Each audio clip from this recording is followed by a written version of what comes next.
Del Santo Evangelio según San Lucas. Gloria a ti, Señor.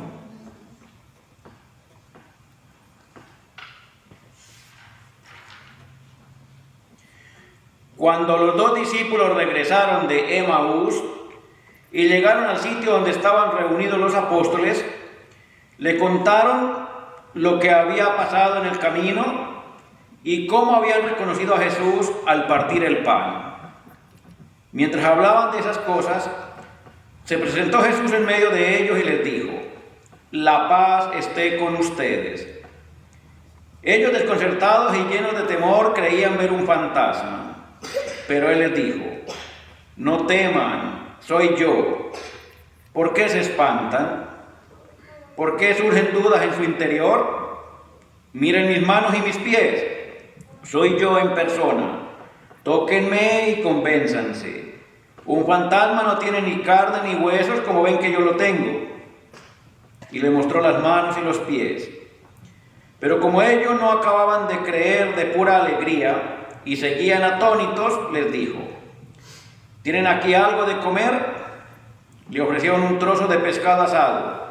Él lo tomó y se puso a comer delante de ellos. Después les dijo: lo que ha sucedido es aquello de que les hablaba cuando aún estaba con ustedes, que tenía que cumplirse todo lo que estaba escrito de mí en la ley de Moisés, en los profetas y en los salmos.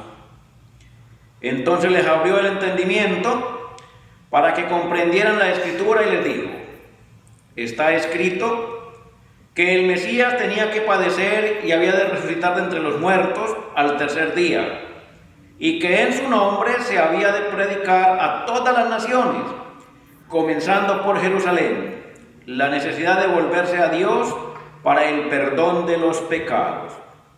Ustedes son testigos de esto.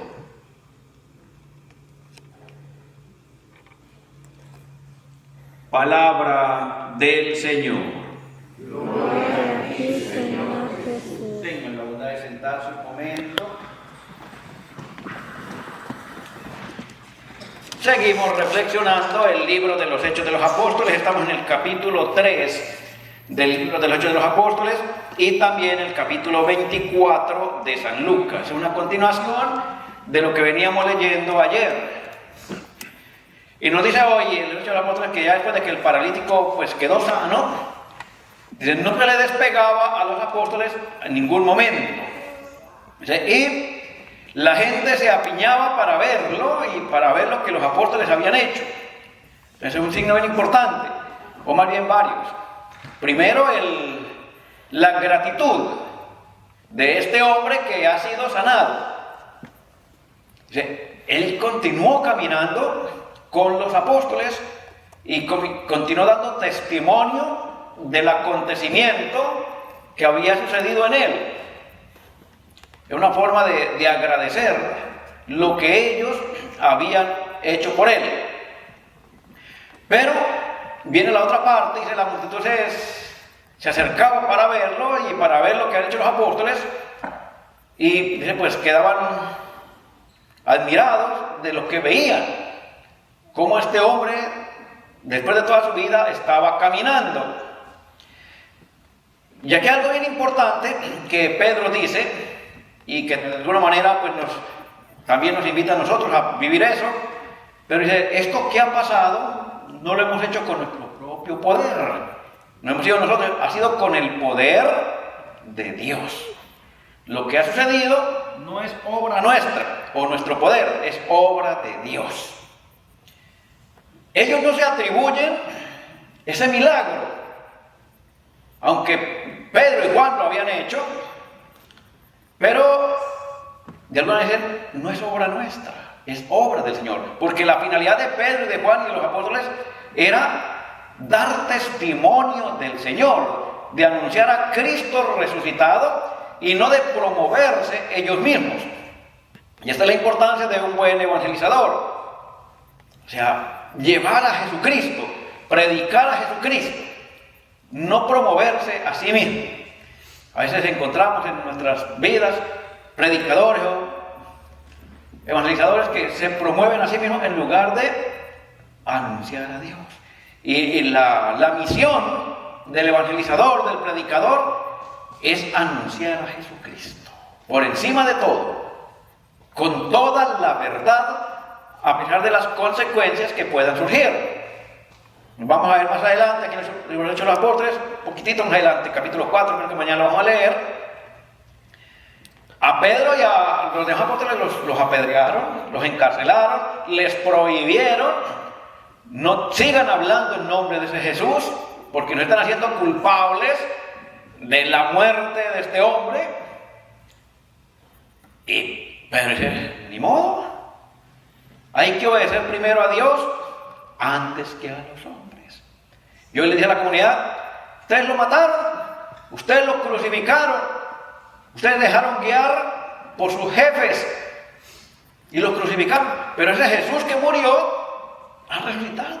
Dice, de pronto no lo hicieron con esta intervención por ignorancia, pero lo hicieron. O sea, Pedro no se queda callado. Pedro les dice, ustedes lo mataron, lo crucificaron, como haya sido.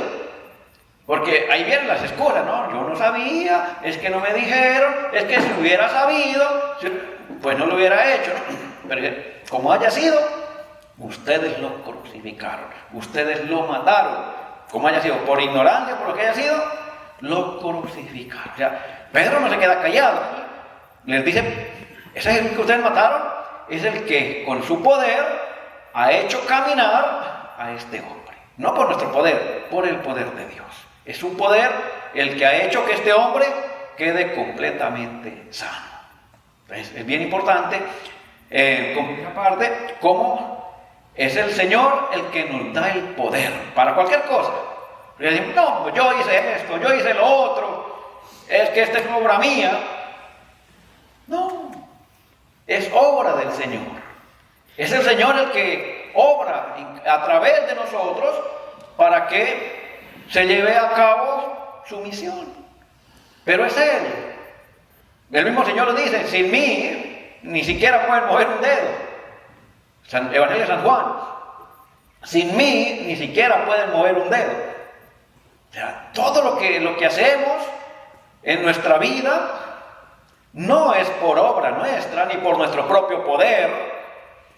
Ya pronto celebramos, ya casi en 50 días, 40 y pucho de días más, vamos a celebrar la solemnidad de Pentecostés, y entonces vamos a meditar sobre los dones del Espíritu Santo.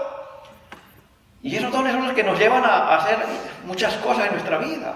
Pero esos dones no son propios nuestros, Dios nos los dio para que nosotros podamos, a través de esos dones que Él nos regala, llevar a cabo la misión que el Señor nos encomienda, o las obras que realizamos cada día.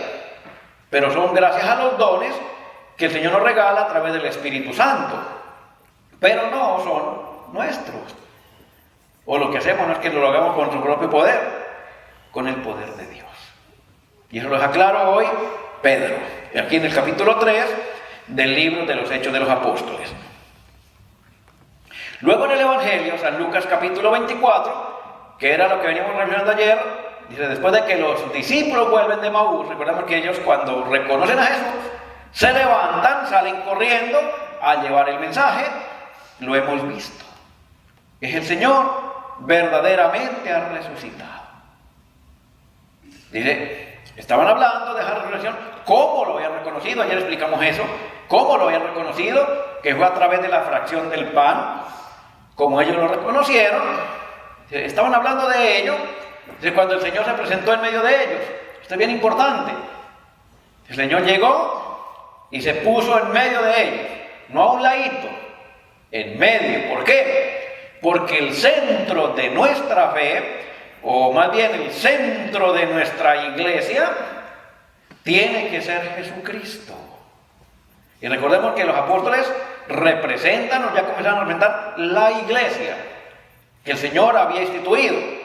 Él instituyó la iglesia en los 12 apóstoles, por eso Él llega y se coloca en el centro de su iglesia. O sea, es decir, el centro de mi iglesia tengo que ser yo. Que es lo mismo que anunciaba Pedro. O sea, Él es el mero mero. Y ese tiene que ser el centro de nuestra iglesia, y no cualquier otra cosa. Claro, lo demás, dice el Señor, viene por añadidura. Pero el centro tiene que ser Él. Pero no podemos hacer cosas materiales y dejar a Jesús por fuera. No, Él tiene que ser el centro de nuestra vida, el centro de nuestra fe, el centro de nuestra iglesia. Y luego todo lo demás viene por añadidura. Todas las obras sociales y todo lo demás viene por añadidura. Pero el centro tiene que ser Jesucristo. Y por eso Él llegó y se puso en el medio de ellos y les anunció la paz. La paz esté con ustedes. Es el saludo que el Señor les da a sus apóstoles. Por ejemplo, durante la misa, también un momentito, hay ese saludo de paz, ese anuncio de paz. Eso es bien importante. Cuando el sacerdote dicen fraternalmente la paz, pero dice, la paz esté con ustedes, y proclama las palabras del Señor. Mi paz les doy, mi paz les dejo, no con las del mundo, sino para todos. O sea, es reconocer ese momento en que el Señor se pone en medio de la iglesia y nos da ese saludo de paz y nos invita a que vemos esa paz unidos. El saludo de paz es la expresión de la unidad de la iglesia. Es lo que indica el saludo de paz en la Eucaristía, porque a veces lo mantenemos. Se ha dicho miles de veces, pero por aquí nos entra y por aquí no sale. O sea, en la liturgia, porque somos a veces bien testarudos. El saludo de paz no es ni un saludo de condolencia, ni es un saludo de felicitación. No, es un saludo de unidad. Es lo que significa el saludo de paz. Pero cuando se anuncia la paz en la misa, la paz está con ustedes, desen fraternalmente. La paz es invitar a vivir la unidad de la iglesia universal. Porque muchos ocupamos el momento para, felicitaciones, cuando hay una boda, cuando hay una quinceañera, o un bautismo, o cuando hay un funeral, lo siento mucho. No es ni de condolencia, ni de felicitación, ni de besos, ni nada de esas cosas. Es la unidad de la iglesia. Es la unidad de la iglesia. Por eso se da la mano como un gesto de unidad, de paz. Y es como se debe dar la paz en la celebración de la misa. Es dándole la mano al que está ahí cerquita, no tiene que caminar desde el comienzo hasta el final. No, es el símbolo de unidad, de que todos estamos unidos en una misma fe. Que el centro de todo es Jesucristo, que nos une alrededor de Él. En esa misma fe. Por eso el saludo de paz es vivir esa expresión de esperanza y alegría que el Señor trae a su iglesia cuando se pone en medio de los apóstoles. Y los saluda: la paz esté con ustedes. Y los apóstoles se espantaron, creen que veían un fantasma, lo acababan de ver. O sea, esto es bien importante. Lo acababan de ver en la fracción del pan, los discípulos de Emaús. Hacía una hora, un poquito menos, un poquito más. Se pone en medio de ellos, no lo reconocen. Ellos pensaban que estaban viendo un fantasma. ¿Por qué?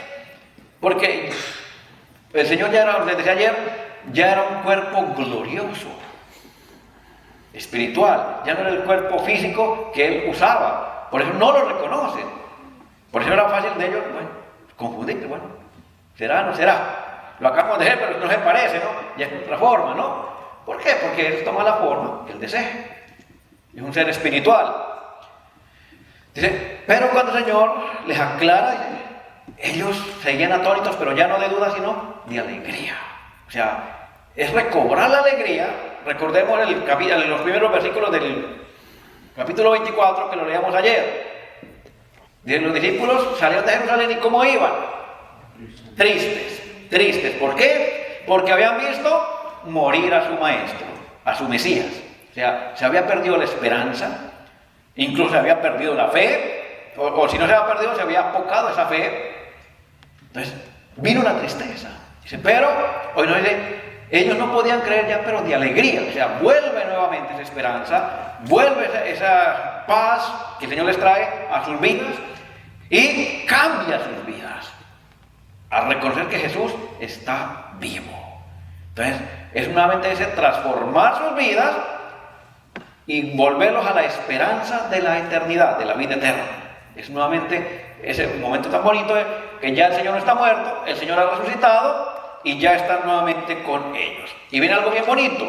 El Señor les explica lo que tenía que suceder, lo que iba a pasar, lo que Moisés había dicho, lo que los profetas anunciaban, lo que los salmos decían. Y termina el Señor diciendo, y esto es bien importante, dice, está escrito que el Mesías tenía que padecer y había de resucitar de entre los muertos al tercer día, y que en su nombre se habría de predicar a todas las naciones, comenzando por Jerusalén, la necesidad de volverse a Dios para el perdón de los pecados. Ustedes son testigos de esto. Esto es bien importante. Recordemos que la palabra testigo viene del griego que significa mártir. O sea, ustedes van a dar testimonio con su vida de esto que están viendo. O sea, ustedes van a ser martirizados, van a ser mártires.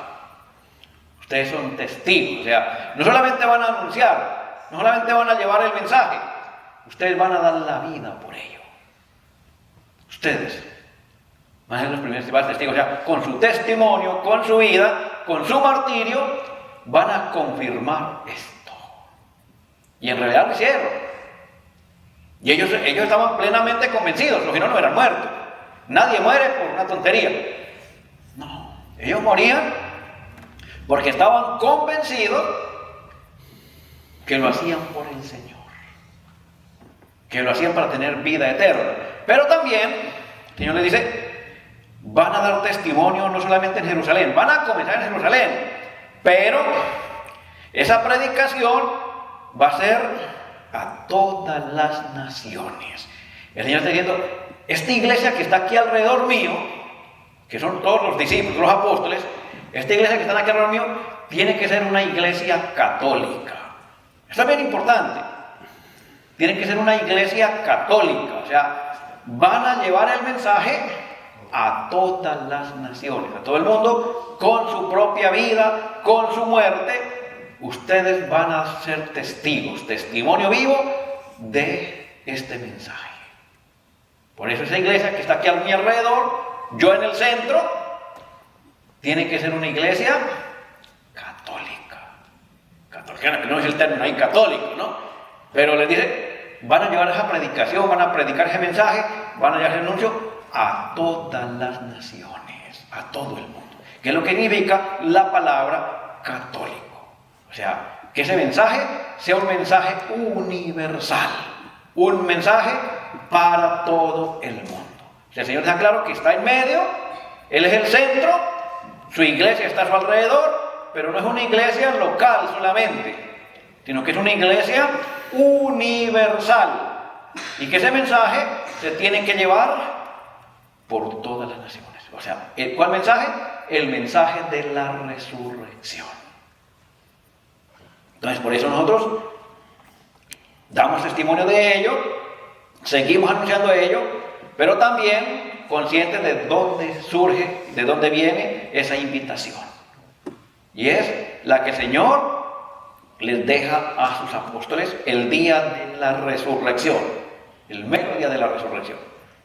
Y luego más adelantito, en la ascensión, vayan por todo el mundo, prediquen el Evangelio a todas las naciones. Lo reafirma varias veces, lo repite varias veces, para que eso quede claro, que su iglesia tiene que ser una iglesia católica, no una iglesia local.